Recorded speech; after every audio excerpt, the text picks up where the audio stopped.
All right, guys, welcome back to the Adam Peeler Fitness Podcast. Today on the show, I have Matt Vena. He is a competitor in the 105 kilo weight class for the Canadian national team. I believe you've been at IPF Worlds, have had quite a bit of success in this sport, and I think that most people know you from lots of your TikTok videos and reels right now. Matt is basically crushing those a lot right now, and Matt also had probably his biggest performance yet at Canadian Nationals, which we'll talk about a little bit. But wanted to really thank Matt for coming on. And is there anything else you'd like to say about yourself? Well, that pretty much covers it. Thanks for having me too. Cool, man. So I want to go into sort of what went into that performance at Nationals, because I know that you were pretty vocal about how your volume decreased. So would you mind going a little bit into that prep and what maybe caused you to make those decisions? Because I feel like a lot of lifters might be in a similar spot and might not know it. Yeah, for sure. So I go back a bit to like my last Worlds performance, and that was 2022, and I did pretty poorly. And I was trying to look back at my training to see what I had gone wrong. And I just kind of realized that like for the past years, like my whole training history, I'd been doing like tons of volume, tons of frequency, right? Just like more, always more is better. And I realized like it just wasn't sustainable anymore. Like not only because like my work capacity had gone down with like between COVID, like being at home all the time, so I wasn't as like fit like walking around. And also just like as I got bigger and stronger, right? Like the absolute loading is more and I weigh more, it's just harder to recover. So I used to do like 15 sets a week on squats and deadlifts. And at one point I was at my extreme point, I was doing 6 times per week squat, bench, and deadlift. But before Worlds, I was doing 3 times each, which even for like I think most people who get to lifting as much as me, they rarely do like 3 times a week squats and deadlifts, especially rarely 3 times a week. But anyways, I had like pretty bad glute pain and sciatica after Worlds. So I did like this modified rehab block I'd used before, where it's basically just doing like 3 sets a week on squats and deadlifts just at first. And then like I would add a bit of volume over the block as the pain got better and better. And I had signed up for this meet kind of impulsively, and I wasn't really better. Like even like 2 weeks out, I was still in pretty bad pain. So I was like, okay, well, I guess I'll just like kind of do like token lifts at the meet. And then like a week out, like my strength suddenly like shot up. My singles were pretty good. I was like, okay, like maybe I'll hit better than I expected. Like I probably wasn't going to PR my total. I wasn't expecting that, but I could still hit something decent, right? Like not like way below my best. And then so I was warming up for the meet day. Literally, like my expectations were not that great. And I remember I loaded like 5 reds for my last warm up, and it like flew. It was like the easiest it's ever felt. And I ended up PRing all my lifts for all meet PRs, all 3 lifts, PR total out of nowhere, sort of. And I was like, okay, this worked really well. I'm just gonna keep running this block of really low volume. So I literally do like day one is 3 sets of 2 to 4 reps pause on squats and deadlifts. And then the second day is a single, and then 2 sets of 2 to 4 with the same weight I use for the pause weight. So it's very minimalist. Kept running that into a second meet. It was like a local money meet, and again PR'd all of my lifts, all-time strong PRs, gym or on the platform. Ran it again to nationals, again PR'd every lift. Even though I didn't hit some of the best numbers I could have. Like I left some kilos on the platform because I made some attempts to try and win. But basically, I started doing this minimalist volume, and my strength just kept going up since. Like part is the gaining body weight, but there were points where I was gaining body weight even beforehand, running all this volume, and I wasn't getting stronger. But yeah, in summary, just in this case, less was more.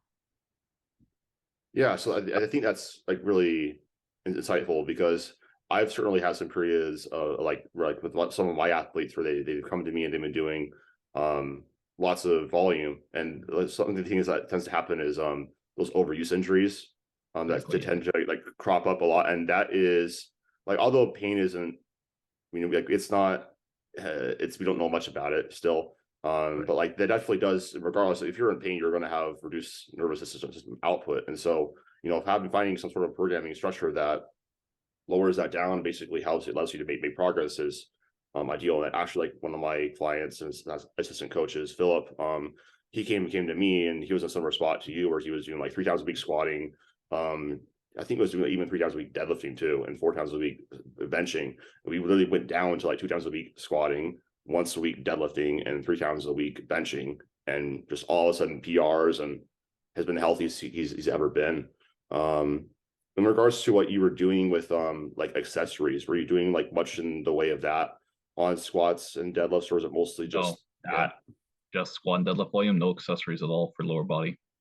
So were your down sets like hard or like rather light? Yeah, before they were pretty light. They were all pretty submaximal. Like only really the single would be hard, and then the rest of them were sub maximal. But even then, like I'd be doing like doubles with like 75%, which like isn't hard. But just like I was so fatigued and like so like every like I'd have to take like 10-minute rest for what's like objectively an easy set. I'm just like so exhausted, right? And like after my sessions, I'm like aching. It's just like even though it's not like the intensity isn't hard, it's just so much train load. Like it's still fatiguing so much. It takes so much from you. I think that's especially true in your case because like when you're objectively like as strong as you are, like on squat you're doing 340 or right? What is Yeah, it 345? Yeah, you're doing 340. Yeah, 340. Like that's like 75% is still a lot. And right. that's something like when your objective loading increases, like and as you get stronger, your programming needs do change. And this is I feel like one of the biggest values in having a coach is like as you do get stronger, you're going to have like different needs and different like fatigue patterns from the training itself. Um, that it's going to just constant. You have to know like what to look for and what to pay attention to. And so that leads into my next point. So if you are coaching somebody and if they're coming to you, when do you know when to increase their volume, keep it the same, or decrease it? Yeah, so like Mike Tuchscherer made this like post with like this really simple infographic, and I think it's like perfect like way to judge this. And he says like if you feel good and you're progressing good, right? Like that's like where we all want to be, right? Like don't change anything. And he's like if you're feeling like bad, like basically fatigued, beat up, whatever, and you're progressing well, you're probably overdoing it a bit. You want to be cautious, right? And then if you're progressing bad, you basically see, okay, you feel recovered, like you feel fatigued, and if not fatigued, rather. And if that's the case, you can increase the workload. And then if you're not progressing good and you're feeling fatigued, you're feeling like tired or sore, whatever, then you're going to reduce the workload, right? So it's like pretty simple heuristic, but it works really well. Yeah, I think there's definitely some fear associated with like lowering down volume, Yeah. especially because a lot of times we think, oh, well, I'm doing this, so I'm habituated to this, and so if I reduce it, I'm not going to be making progress as I was. Like maybe you are making progress, but it's it's really slow, and maybe it's like why should it be this slow? Like my training career in this sport, whereas like if you do feel like really beat up though, and you're always sore and you find it really hard to increase weight. Like, although progress as an intermediate is slow, like how you feel, like you shouldn't be feeling drained and sore and exhausted all the time. Um, I also think that's something to be said, like something that my friend Brendan and I talk about. Is he does coaching too. Um, he was like we talk a lot about like session time and like how long you're actually Yeah. in the gym because I think it's something that people don't understand too with like higher volume programs too. Like even if you're just doing like a lot of accessories or a lot of volume, or even it's like some maximal, like you were doing, you're still in a sympathetic nervous system state. Yeah. And Yeah. that like for listeners that aren't aware, there's two nervous system states: parasympathetic, which is like rest and relaxers, like that's where you're recovering and you're adapting to your training.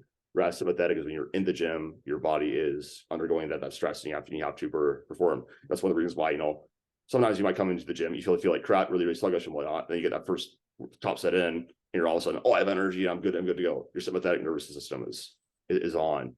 So spending too much time in the gym with a lot of volume too, that can also take away from your recovery patterns. So do you think that's one of the things that you noticed with yourself going to lower volume?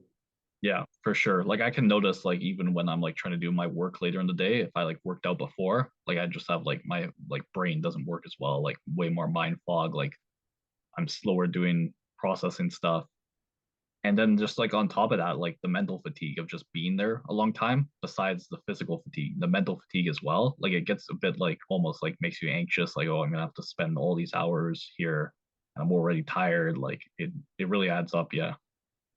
Yeah, yeah. So I really do appreciate you sort of going into that because I do think like even though like we always talk about this, I think like a lot of people and like inherently know this.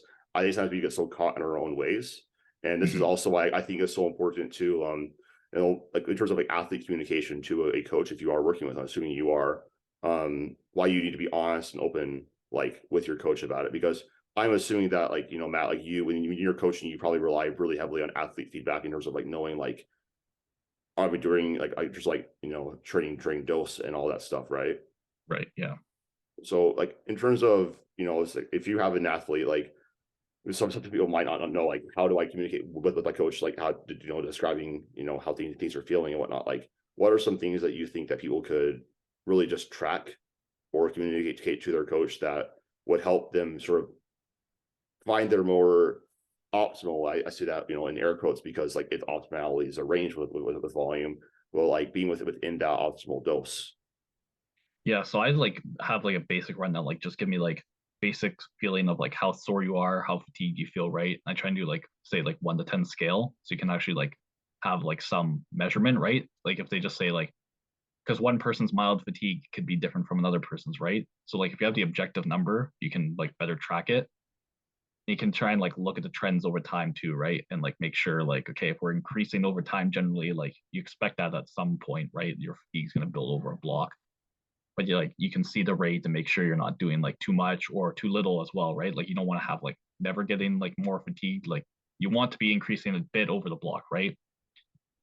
And so beyond that, just like learning, like having them like test their limits a bit, right? Like sometimes to start the block, I'll have them like do like some AMRAPs if or occasionally like a heavier near maximal set, so they like have a better baseline on how hard they can push as well.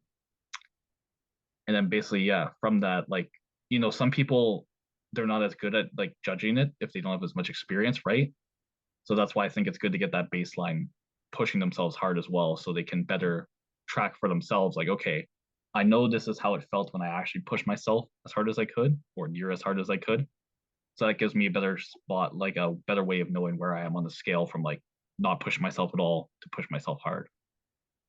That's a really great point, because you know, if you don't know what failure is for you, or what RPE 10 Right. is for you, you're going to be really you're not really going to be very accurate with it. And that's one of the reasons why like a lot of people, when they are more new to like RPE training, it's like I do think that like AMRAPs or something like that can be helpful, or you know, doing like a linear progression until they can't linear progress anymore, like, Right. Right. because like with my beginners, it's like I always start off like a really basic, just, you know, add 5-10 pounds a week with like, you know, Hmm. same, you know, minimal volume, like 3x5 starting straight stuff. And like then you're going to go, there's going to be eventually be a point where that stops happening, or the novice linear progression ends out. You're going to default like be at RPE 10, and it's like, okay, well, like you can look back on that and like say like, how did that feel? Actually, so I wanted to ask you about peaking, because I know that you did say something in your stories a little bit ago, and about that really, you know, I really resonated with me about like how heavy do you need to go going into a meet, slash like should you go on your singles headed into the meet from your personal experience. Yeah. So like for me personally, I used to like go, like I said, I was on the extreme end of volume and intensity. So before my peaks would like not add much, right? Because I was already like basically near that limit. Like there wasn't much super compensation I could get. And then so what I started doing now is like my volume and intensity already driven back a good bit. So even just adding like 1 set per day for me, that's gonna be like a 33% increase in volume. And then so that's already like a big increase on my uh training load. And then the other thing I do is like most of my training block, like I'm like very submaximal. Like right now, I'm not like going over like 85% on singles, and I'm under 80% on all my rep work. So then when I lead up to my peaks, they're usually like I start like 4 weeks out. So 3 weeks of pushing intensity and volume, and then 1 week basically taper. So that like 3 weeks is basically where I get actual like heavy weights, like 90% and a bit over that as well. And I find like that for me is like how much I can handle pushing the intensity, knowing where my top end strength is. And I can notice week to week just pushing the intensity, like I'm getting stronger. Like they're basically, even though I'm adding like 10 kilos to the bar, it's moving as fast, if not faster, right? But that's just what works for me, right? Like I found what rate I can add weight to the bar and how hard I can push and get stronger without overdoing it. But it's like it's different for every athlete. Like some will be able to handle like hard singles year round, and that's like perfectly fine for them. They progress better with that. Others like they try and get to like even like into the high 80 percentage and they're like starting to break down. They can't handle it. Their volume work is just depressed. It's terrible quality. So it's just all about finding that sweet spot for each person. Mhm. So in general, like for you personally, going more from I think there's a couple things there. Like one, it sounds like you have had like less like overall just fatigue. So like you're able to go into training, like you actually got more out of your peak because you're actually better able to, super compensate that your recovery hole wasn't so diminished. Right, right. Um, because I would argue a lot, you probably were a lot stronger than you actually were. And then this is the interesting thing too about, the whole lowering down volume thing too, is like you might have gotten a lot of strength gain actually from that. It just was so masked from your Yeah. Yeah. I fatigue. think that was a big part of it. Yeah. Yeah, and that's something that like I always it's so hard. Like I say, like it's chicken or the egg and this stuff. Like it doesn't really matter. Like are you getting stronger or not? And what's most sustainable? But sometimes like when you do like like because a lot of times when people are like, okay, I had this hero peak or something like that. It's just like you're probably just too fatigued, and you probably have gotten there anyways. If Hmm. you really didn't have that level of fatigue already, I think that's probably like what what you've kind of done is you basically been able to elucidate like the signal from the noise like Right. what's actually driving progress and what do I actually need to drive progress. That's productive versus is counterproductive. And I want to ask you in terms of like that intensity response, do you find it has to more so to do with like lifters leverages that sort of you know correlate with can they handle higher intensity, or do you think it's a little more complicated than that? Well, I think leverage does play a part, right? Like somebody who's like really built a deadlift, like long arms, like short range of motion, like they're going to be able to handle more deadlift volume than somebody who's like really short arms, really bent over, right? So they're getting a ton of loading. Like they're doing more mechanical work per rep, right? So that's part of it. But there's also like there's absolute loading, like I talked about. Like as I've gotten stronger, I need to do less because it's like literally more stimulus. And then there's like also like some people like I coach, like they got like kids, they got like a physically demanding job, right? Like there's not just there's serious fatigue coming to them, not from the lifting side of things versus somebody who's like a high school student, like basically no other commitments. Lifting's their only real fatigue. And then there's like also like training age as well, like their literal age. Like I've coached some older lifters as well. They can't handle as much versus like somebody who's going through puberty. They got like a ton of energy. They can handle a ton and recover quickly. Like you basically throw everything at them and they're going to be fine. Yeah, there's a lot of factors that go into it, but yeah, leverage would be one of them. But you gotta look at the whole picture as well. Yeah. Mhm. Yeah, I think that's important. Just realize I personally have found that for myself, like for most of my athletes, I prefer like just a very like low, like slow ramping peak, right? We don't go about like a single at like eight, like going into the meet on squat and deadlift, and then maybe a true nine on bench press. Mm-hmm. My preference is sort of like in the block BB before I might push them closer to like a 9 or 9.5 on things just like see like, where is your strength actually, because like I think one of the things that people always focus on like lowering down fatigue going into meet. It's but just as much about that as like accentuating like getting stronger into the Right. meet. Right. Yeah. Because go ahead. The thing you said about like not just getting stronger, but also like cutting the, or not just cutting fatigue, but also getting stronger. Like that's part of what I've started doing is like I tend to not push the like I don't taper as aggressively. Like I try and do it shorter time, right? And then to compensate from that, I may not push the peak as hard, right? So that way, like you're not when you decrease the fatigue during the taper, it's not like you don't risk overshooting it as much, overshooting the mark. Like then they come to meet day and they end up feeling like they're like out of practice or whatever. Like squats feel off because they just like you do decrease the load so much that they're like literally their fitness went down as well.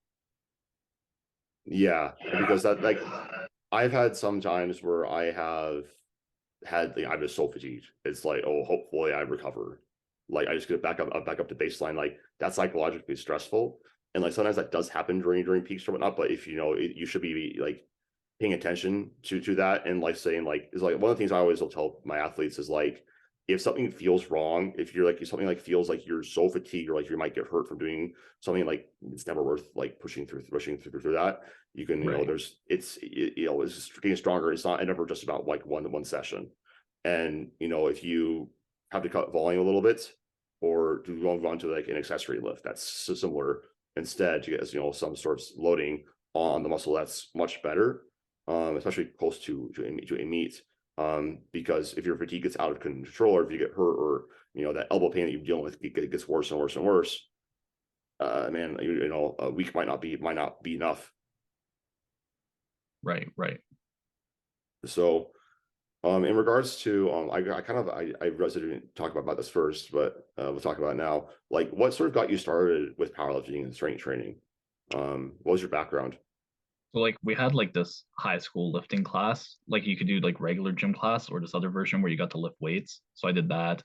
And I basically like I didn't know what I was doing. I was like the typical like dumb young kid in the gym doing like half rep curls and half rep leg press and stuff. And eventually I realized like, okay, I don't know anything about lifting. I got like look up stuff to learn. And like I just looked up like beginner lifting program, and then I found starting strength, like powerlifting program. And then I basically that's how I got into it. And then eventually one of my friends was competing. He's like, "Oh, you should do the competition with me." And I was like, "Yeah, sure." And then yeah, basically that's how I got into it. Yeah. So, did you find that you were naturally pretty strong? So like to start, like I'd always been like not that strong as a kid, not that big. I wasn't that athletic either. Like my first time I tried benching, I like they had like somebody had 80 pounds load on the bench, and I tried and I like didn't even get off my chest. And I weighed like 160. So this is like half my body weight. Like first time I squatted, I could only do like once I got basic form down, I was like squatting and deadlifting a plate for 5 reps. But like pretty quickly I gained strength after like training consistently, because I think like I was really into it like right away. I was like, oh, this is great. Like I'm putting all my effort into it. So I wasn't like half into it doing it casually. I was like, no, I'm like all in on this. I'm gonna like bulk hard, like getting my protein in, getting my sleep in and everything. And like yeah, the results came pretty quickly once I started. Hmm. So the reason why I asked about that is because I have found that I think that straight more than any other aspect of like sports is like mostly like genetic. It's like, it's a skill. And I feel like it's very much genetically predetermined. So I'm like, where does your, like, for example, like where did like your novice linear progression like spit you out at?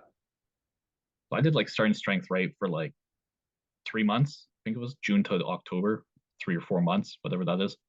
And I got to like 315 max on squats and deadlifts, and I think I benched 175. So like considering where I started, I basically more than doubled my starting maxes.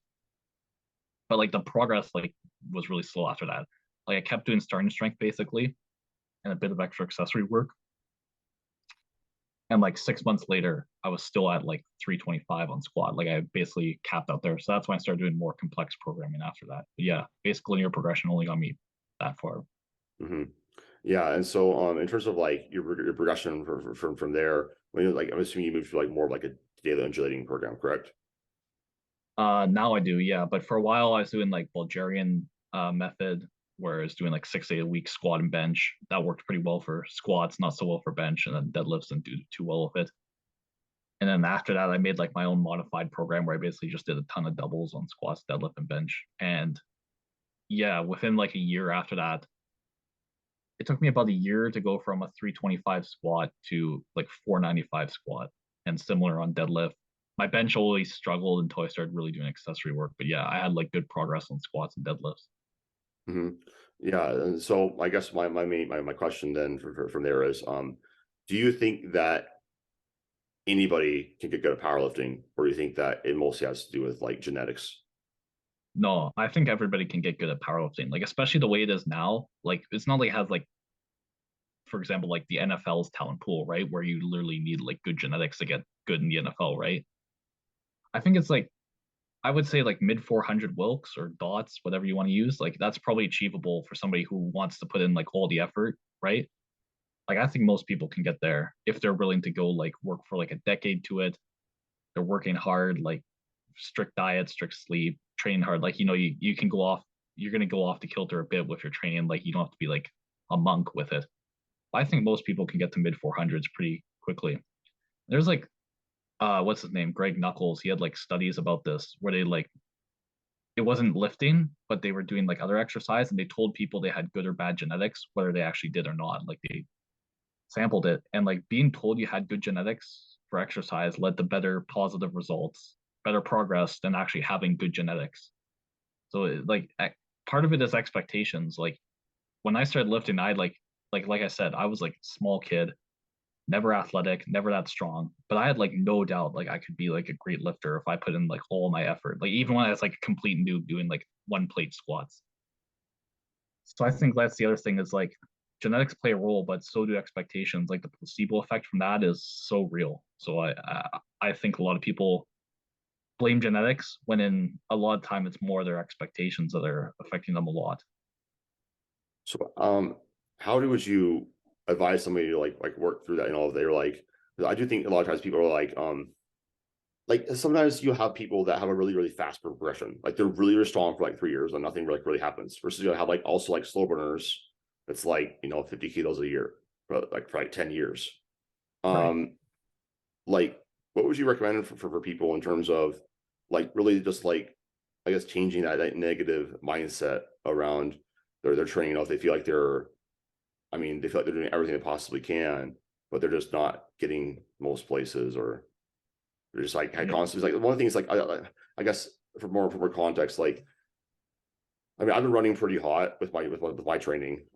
Like I was pushing intensity on squat pretty hard like last week, and I went a little bit off, off base with like what my programming was on Monday. Like I failed like a easy double that should have been easy, and like one of my immediate like thoughts was like I'm just weak today. Like, oh, I'm weak. Sorry. I actually I told one of my spotters because she had to help me. Like, this is the first time I failed a squat in like 2 years, Right. and she was like, "I'm sorry, I'm weak today." She's like, "No, don't think like that." And like that was like one of the things I realized. Crap. Like, I guess I might have like a little bit of a negative mindset, like have that self doubt crop in, especially if like training feels hard, if you're really like fatigued, because I do think that power of the mind is like, it sounds like hippy dippy, but I don't think it is. I think that like that belief is really important. It's like for me, it's like, I really genuinely believe I can deadlift, 800 pounds at like in the 90 kilo weight class, Right. even if like, right, even though they know it's kind of hard for me, like right now.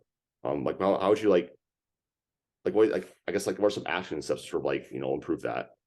Yeah. So like I said, like obviously it's easier said than done. Like we all wish we could be like perfectly like believe in ourselves, but and part of that was just like I was naturally like that, so it wasn't really a struggle for me. I think a big thing is like, you convince yourself like, okay, rationally you can realize like worrying about the outcome, I can't control the outcome completely, but I can control the process, right? Being like process oriented versus outcome oriented. So like you can focus on making every training session the best you can. You can focus on getting your protein in, getting your calories in, focus on getting good night's sleep, right? If you realize like all those things you can absolutely control. You may not be able to control outcome, you can't control genetics, right? But you can control that. So that's like the one thing to convince yourself. But the other is like I mentioned that genetic study, right? Like other like examples like that to help reinforce in your mind. Like there's another study, it wasn't genetics, but basically they had people train for 6 weeks on like the specific program they gave them. And they told them, okay, the people who have the best results, we're going to give steroids to and do it for another 6 weeks. And then they basically told everybody, no matter what, that like, okay, you were one of the best, so we're going to give you steroids. And then they did the exact same 6 week program. And after they got the steroid, like it wasn't actually steroids, it was placebo pill with sugar. And they told them like, okay, after you take these steroids, we're gonna see what your results are. And they all made like literally over double the strength gains they made the previous 6 weeks. Like I think the average was 99 pounds added to their total, 45 kilos. I think it was in kilos. In 6 weeks, like how many people can add 45 kilos in 6 weeks who aren't complete beginners, right? Especially when it was double what you had done the previous 6 weeks. And it was all because of placebo. They gave them pills they told were steroids. They thought it was steroids, and then it turns out it wasn't. So that just shows like mindset is a lot more powerful than people give credit for. Like placebo, it absolutely does make a difference. So it's like if you could do the same thing to yourself, like convince yourself, I have the potential to be great, like it will absolutely make a difference. Yeah, I really like that. You like, and this is also like one of the things that I think is valuable about like investing in your progress in this sport. This is something that really does matter to you, because like there's some statistics on this where like if you're just telling people like you're going to do something, like it's like, yeah, your chance of likelihood of achievement goes up like 10-20%. If you actually like pay money for something, like it's like money's valuable to everyone. You have a stake in the game. Your chance of like likelihood of achievement goes up by like to like almost 100%. Right? Just Right. because you're sort of changing a narrative in your head of like putting down the money or doing something like that. That's a little bit more, dramatic in a sense. It's like you're going to put more effort towards it and be more bought into it. And like for myself, like what I found a lot of times with like my lifters is like, yeah, like I've had to really help out with their mindset. Like as soon as they're just like, I'm just going to have fun. I'm going to enjoy the process. I'm going to Right. understand that, there's only so many things I can do, and whatever Hmm. happens, happens. And I can just, we're going to work with my coach or whoever's in my corner to optimize things, change things, communicate well, and not over catastrophize to like, if a block that doesn't go well, or if something doesn't feel as strong, because like that happens. Like, there's Hmm. like this past block, my deadlift has been the best that's ever been. That's been like probably the worst bench press and squat progress I've had in a long time. And sort of Right. just like keeping like your head on straight with that can be really, really helpful, because like how do you personally respond to like a down period of training or a bad session that doesn't go like according to plan? Yeah, so I'm glad you brought that up because I was just going to mention between like September 2019 and November 2022, so that's 38 months, just over 3 years. I didn't hit like a single absolute weight PR on squat, bench, or deadlift. That's over 3 years. That was almost half my training career at that point. And then since then, I've added over, I don't know, even over 200, over 100 pounds to my total, which like for me is like adding 100 pounds at my experience level is a lot more already, right? So it's like it's easy to like you brought up like catastrophizing when you had a bad day or whatever, right? Like it's easy to like let it spiral out of control like after one bad thing, but it's like I said, you just gotta trust the process instead of the outcome, like no matter what. Like outcomes can be good for motivation. Like I want to hit this certain weight, okay? Like that's good goal to motivate you, right? But at the same time, like you can't always control the outcome. So like no matter what, you got to convince yourself, focus on the process, not the outcome. Like if things go bad, okay, just like review what went wrong. If anything went wrong, like sometimes it's just bad for whatever reason. And then just keep working at it and trust in the process. And over time you're gonna be able to get better results. Yeah, I think that what you said about spiraling out of control, like, because I could absolutely like keep going and affecting things. And like, dude, I was like, so I worked with Eric Bodhorn for 2 years, and we've added 200 pounds to my total since I started like seriously powerlifting. And I remember when I came to him, man, I was stalled out at like a 435 squat, and I had the terrible like self talk around it. And I remember there was like one day where I came into the gym. I loaded on like I think it was 365 for four, and I freaked out. I knew if I felt like that negative self talk come in. And I was like, I just told myself like I remembered it. I was like, you can do this, and I did it, and it was like, holy crap, that wasn't that bad. And like I think that's like the expectation, and like really just confronting that, and then like can just be so important. And then like not letting like a bad session spiral out of control. Like performance like is going to fluctuate. It's like, one of the things I always, this is an extreme example. I think extremes are good at illustrating the point. If you had an RPE 9 single, do you think you're gonna be able to do the same amount of weight or like within like the next day? That Right. probably not. Does that mean that Yeah, you're actually weaker? No. exactly. Yeah. Performance is like a range anyways. And I think the Sheffield is a really good example of that, because like you have these lifters who like they have like their bests, right? And like they could, not many of them could get 2.5 kilo PR. And like it's not, doesn't mean they're not strong. It just means that it wasn't timed right. Right. That's another reason why too, like with like weight cutting or stuff like that. I think it's like really trendy for a lot of like neuro lifters. Like, I want to cut weight for this. It's like I want to get a stronger dots or whatever. It's like just like focus on getting stronger. That's Right. surprisingly that's the best way to get stronger. Yeah, yeah. People focus too much on the short-term performance. Like, I want to like stay in this weight class, hit this number there, and it's like, okay, but if you like look at the long term, you'll be a lot better off if you like gained weight, move up a weight class, like fill out your frame more. Like people don't realize how much like strength is just generally related to how big your muscles are. Like, Yeah. Yeah, like that's been like my biggest issue is like I'm only like 5 pounds heavier than I was like last year. I've still made like pretty good progress, but like moving up a weight class, especially like as you're a taller person, that can be a really big key to like just unlocking your strength, allowing yourself to like to eat more. And I know that that's something that you also did as well. So like how fast would you recommend like somebody like gain weight if they are trying to move up a weight class? So I usually say like go for like half pound to 1 pound a week weight gain. And like if you need to like cut back, do a cut to like get back to a lean point, that's fine, right? I think like it's more efficient to try and like get a calorie surplus that's like going to maximize the amount of muscle you can grow in a given point in time versus trying to be like a really, really slow bulk, really like lean gain. Like I find you oftentimes end up like spinning your wheels. You don't gain much muscle and it takes a lot longer versus like if you just went like bit the bullet, bulk hard, and then cut to get rid of the leanness, like you end up at a better endpoint than if you had gone slow the whole time. Plus, I think that with like strength gains, especially like I know for me like a bigger surplus always equals like more strength gains. I just recover better. Yeah. Yeah. I'm sorry, and obviously like you don't want to like get so sloppy, but as long as within that half of a pound to 1 pound per week weight gain, like that's where I find is best too. Like I always pretty much tell people like if you're trying to go below a 200 calorie surplus, nothing's going to happen. Like Yeah. Yeah. Yeah. you It's might like be within gaining the margin of muscle. error. Yeah. Yeah, because it's like like you could say like on your weight training, oh, I'm up a pound this month. Maybe not. Maybe you'll be down a pound the Yeah. next You month, could have just eaten a lot and had a lot or of the food and weather stuff. changed. Yeah. Yeah. um, Exactly. Yeah. and so like you need to have some more of that number, more of that signal. Like one of the things I like to think about is like we're gonna perma bulk all the time in powerlifting and cut back when we need to.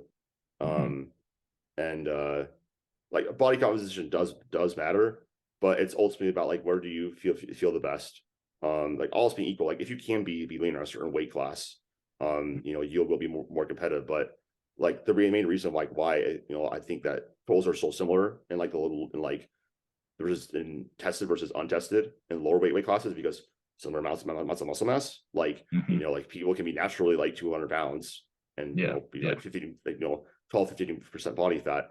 It's a lot more rare to have somebody who's like 242 the same body fat Yeah. percentage naturally, Yeah. Yeah. especially with the heights.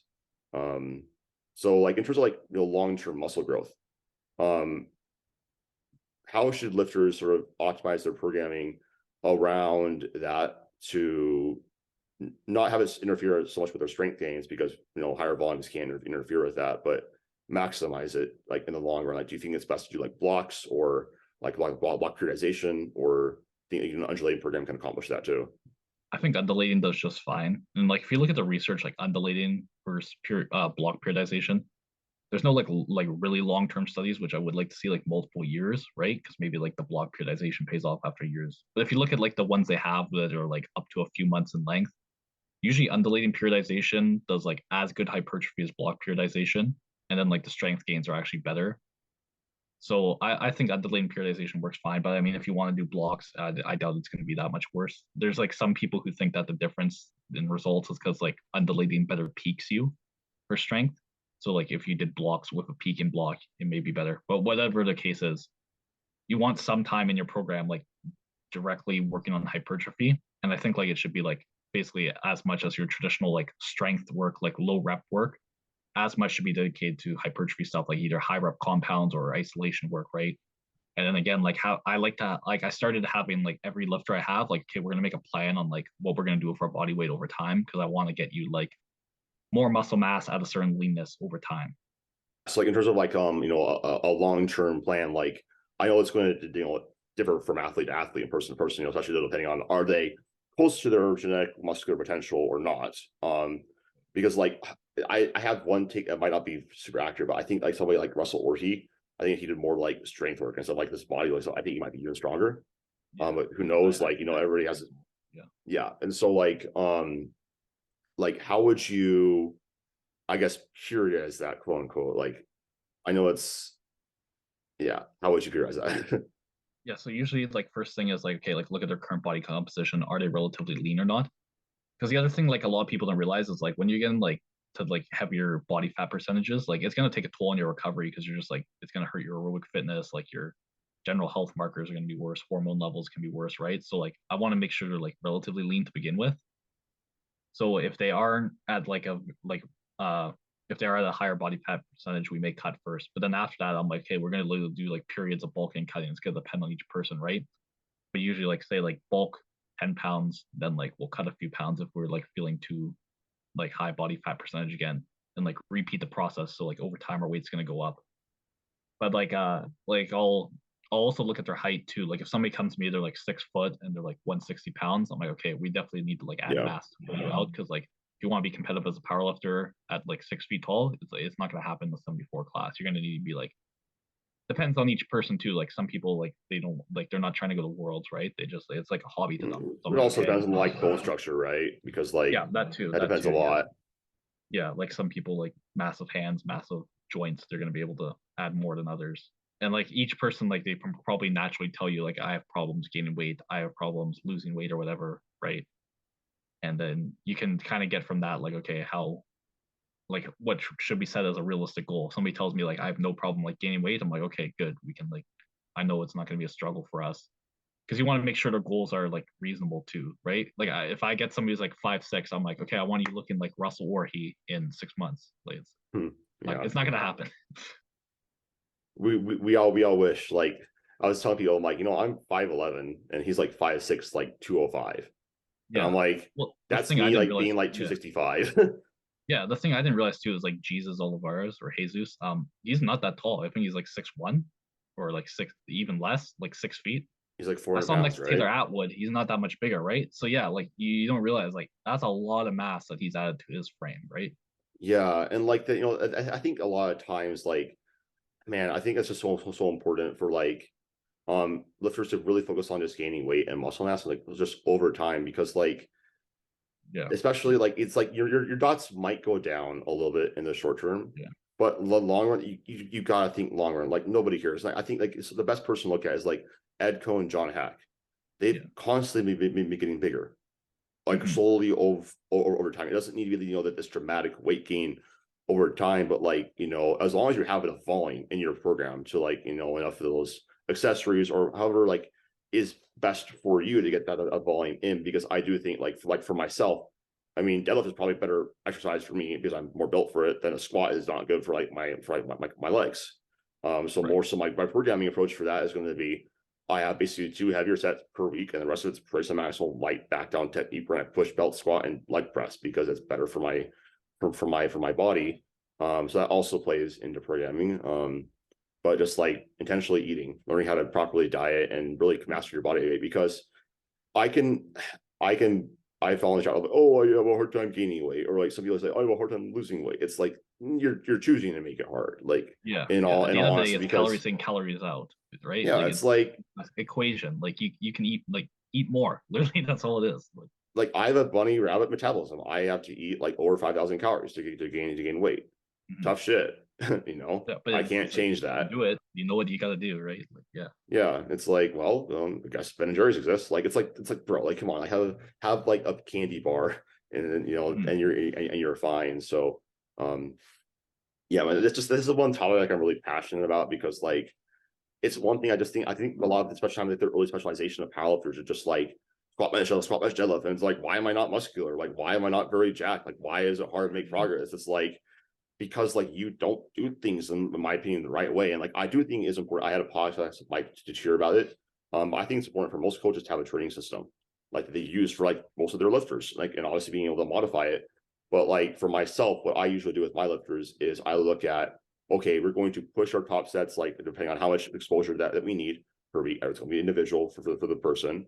And then mostly treat most of our volume though as technique, skill practice, you know, and whatnot, but then push the accessories really hard, because Yeah. I found that you can't do all three. You can't push the top set, the back downs, and your accessories. Like one Yeah. of those things has to be less. And I'd rather do top set intensity because that's going to be more, most of your strength stimulus, and then most of Right. that. So secondary characteristics of strength with the volume, like your capacity, which helps you recover better, and then hypertrophy, which increases your ceiling for strength. Also, I think it can also help you be like less injury prone, because I know that Ben Pollock was talking about how like when he was like trying to just be so light and so lean, like he was just getting hurt all the Yeah. time. I definitely noticed that. Like I know like theoretically you think, okay, if I have like as low body fat percentage as possible, like I'm gonna be the most competitive powerlifter I can be, right? Because I'll be able to like I'll have the least excess weight that's not contractile tissue. But I've definitely noticed that the powerlifters who are super lean tend to get injured more. And like also like at some point you're going to be hurting your energy levels when you're getting that lean. Like if you're like 10% or less, like you're starting to get the point like you're just fatigued in general just from being that lean. So I definitely think there's some benefit to having some body fat percentage versus being like stage ready almost. Ryan Miner and I had a podcast talking about this, so like the body composition specifically for powerlifting. And he was saying like people don't realize too, like that's like more joint capsule like support. That's more more better leverages like on your legs potentially, or on Yeah, your back yeah. and chest, your shoulder joints. Mm-hmm. Because like I always stay pretty lean. Well, like when I am a little bit fatter than I am right now, like I have a lower body fat at some point, and some it's going to be really individual too. Some people can really train around 10% and feel fine, but like like it's not a bad thing to accept a little bit of body fat gain. Plus, like you might look a little bit better too, because like that interdigitates with muscle mass too. Yeah, And it can make you look bigger, fuller, more round, and yeah. I think we also Bigger, have you to look like big in clothes. People yeah, say and like if you're really lean, you look big with your shirt off, but if you're like put clothes on when you're really lean, you don't look big at all. if you're natural, especially, yeah. Yeah, yeah, that too. That's the natty paradox. It's like 165, 5'11". It's Yeah, like you look crazy with your shirt off, but in clothes, yeah, it's like, are you sick? um, yeah, but I think that like I don't know, I think that ultimately I think a training approach too, like if you really like just going heavy, and if you're whatnot, like um because I do think there's a lot of like talk about you know we need to go like lighter in general. And hmm, like other people like saying, oh no, I think we need to go heavier in general. I really honestly I want to get what you think about this. I think a lot of times what is more optimal for a lifter leans into their psychological preference. And I yeah, think that as because there's so many different ways to get stronger. And good coaches know that. I think a good coach should be able to change like the program to all accommodate for that, for what the lifter enjoys the most and what they like doing, what they lean more towards psychologically, because they're probably going to see better results like that. yeah, yeah, absolutely. I'll start off like a middle ground, like intensity wise, and then see how they respond to that. Like I said earlier, like some clients I'll give heavy singles year round and they'll do just fine. Like that works well for them. Like other guys, I give them heavy singles year round and they're just like run themselves into the ground, right? Like they never get over it. In like all some will have to like skew their intensities lower. Like I usually like start a block, like I'll be like some people would be like 80% for doubles. That's good for them. But other people, they don't handle intensity well. So we'll start like 75%. Or other people handle intensity great. So we'll go like 84%, something like that, right? And on top of that, like there's also like you said, personal preference as well. Like people don't realize like you have like what's theoretically optimal, right? But it's like we're still humans, right? Like people are gonna do things they enjoy doing, and they're gonna be less motivated to do things they don't enjoy doing. So if they like I'm like I don't like this triceps exercise. I don't think it's the most optimal, but they really enjoy doing it. Like I'm fine programming it for them, right? Because like it's gonna be like a feedback cycle where they enjoy doing it. They're gonna give better effort. They're gonna get better results that way, and then it's just better off to adapt to their preferences. Yeah, because I do yeah, I got the same approach. Middle ground will adjust things, because there are some people that are really weird, like on almost like they have to go really light on their deadlift or something like that. Or some people respond really well like singles, like year round. Personally, for myself and what I found, most people I find that like I am actually more. This is my philosophy. I think singles work better for like more beginners and more advanced lifters, because beginners can make like more of those adaptations like faster, whereas advanced tend to like need more of that 80% plus loading year round. Mhm. Whereas I think like intermediates, they benefit more from variation than any other athlete, just because like they're learning a lot of different skills and whatnot. Like it's like for lots of people too, like I don't find that. I think most people don't respond very well to high intensity year round singles, and like Yeah. having like it's also like more motivating. Like if you're undulating through like Marcellus Williams does, threes, twos, and ones, and you come back around to like another rep scheme, it can be kind of motivating to like PR. But like I with like the higher intensity stuff, like what I'll do with a lot of those guys, like if I'm like, hey, please like try to like do what I'm telling you to do, they're always like not doing it. I'm like, okay, well, I'll become just voicemail saying, hey, I really think you should still give this a shot. because I really think that this could work for you. However, we can try it your way. I'm just going to change the program a little bit, which usually means I'll usually give them like a single at like 8, like or 9, like every single week, and super light back down work. Then like progress their loads on like their secondary day with like a progressive RPE. And sometimes that works. I guess I want to ask you last question is like pacing like progression during a training block. Um, because you said something earlier about absolute loading and about how when you are stronger, sometimes it makes more sense to like take bigger jumps. And like also just like the difference between a single at 6 when you are an 800-pound squatter is bigger with the injectable than you're a 400-pound squatter. So Right. like, how do you think that plays into like how fast you should progress? Because I know that Marcellus Williams and whatnot, and Charlie Dixon, I've talked to him about this too. Like he's had really good success with having like bigger jumps. Yeah. But do you think it's like that is like what would you think like that would like depend on?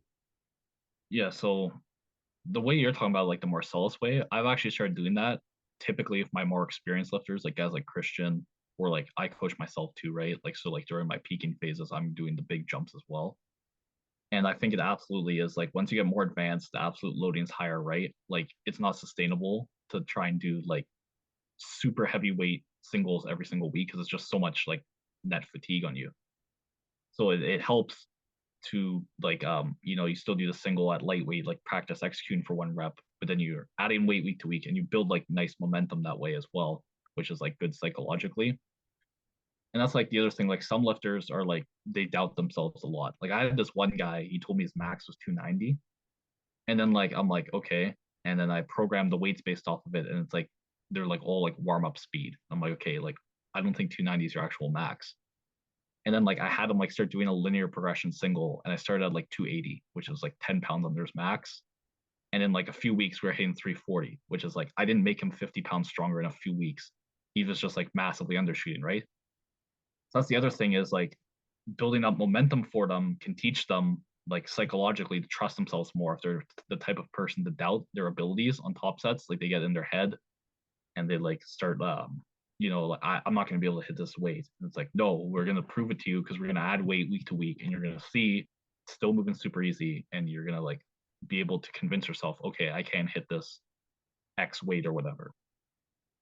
Yeah, I think though you said that there is absolutely what I've noticed too, because if you're starting off like really heavy or whatnot, like and everything feels like it's pretty hard, it's hard to build confidence. Yeah, and it's Everything's also like, feeling pretty good. how do you build when you're already at the top end, right? And like and to be honest with you, like I was looking over like this last block, like what did I not do well on like my squat or on like my bench? I'm like I start off too heavy. And so Mhm. like when I got to like that point, I was around like the same weight for like 3 weeks. And like that was just really hard for me to like progress with my intensity was just too high. So Right. like I think it does take some experimentation, like finding like that optimal jump point for you is like really good. We're coming up on the hour. I guess my last point is, do you gravitate more towards deload weeks or pivot weeks with your fatigue management? I usually do deload weeks and then I'll just like cut volume a bit, let them get down that baseline fatigue. I do think pivot weeks can be useful for some people who kind of get like bored with training easily though. Like they're like my programs don't change much week to week typically. Like only really the loading and the rep ranges change, but like we're still doing the same exercises. We're not like making massive changes to loading that much. So it's like it can get stale. I get it. So it's like some people all do like pivots. I'm like, okay, we're gonna do like different exercises as well. Let you like change things up a bit, mentally refresh, and then get back to pushing. But yeah, mainly deloading, just decreasing volume because there's also like the like novel stimulus. It can be more fatiguing for a given amount of work if you're not adapted to it. Like I know there's studies looking into like the muscle damage like on an exercise you're used to doing versus when you don't do, even if it's like the same muscle. Yeah, like I do pivot weeks like for myself personally, like just like I keep like the exact same sort of pivot week, but it's like the same exercise I always do. Like I just add like 5 pounds to it, like whenever I'm doing it, and like that for me is like really motivating. It's something different. So I kind of get bored and like oh like I'm still making progress, or it's like it feels like less like I am like moving backwards. It was like Right. a same what like it's like just a deload week. but that also can be like one of the reasons like why it can be so psychologically beneficial for somebody like Deload week. It's like, oh, I'm just chilling. Like I'm gonna Yeah. like relax. Another strategy that like I use sometimes is just like intro weeks. We'll like wave load into like a first week, but I find that's like I find that is less good for stronger lifters. Like usually stronger lifters do need a little bit more aggressive fatigue management. Right. Yeah. Yeah. That's where the like big jumps come into. Like if they're having a really easy week on their Yeah. top set, it's gonna be like way different. Like having like it can be like legitimately like you're adding 100 pounds over like a few weeks just from those bigger jumps, and that's gonna take like the absolute, especially like on squat and deadlift, like that axial loading, like 100 pound difference, like huge Massive, effect on how massive. fatiguing it is. Yeah. Yeah. Yeah. It's always really interesting to me too, seeing like the interplay between squats and deadlifts and Yeah. like how much like your split might need to change, or like I just switched from like conventional or from sumo to conventional. I'm stronger Mhm. at it. And like it's really affected like my squat. It's like Yeah. having to Yeah. like change things there. Like that's also another thing. It's like um that's a really great point too. But Matt, I want to thank you so much for coming on. People want to find you, hire you for coaching or whatnot. Where can they go? Yeah. So just at Matt Vena on Instagram, and my email is mattvena@live.ca. I also got YouTube as well, just my name again, Matt Vena, and TikTok, Matt Vena, all easy to find. It's just my name. Sweet. Well, those will all be in the show notes below. But yeah, thank you so much for coming on. To the listener, thank you for listening. Catch you guys in the next one.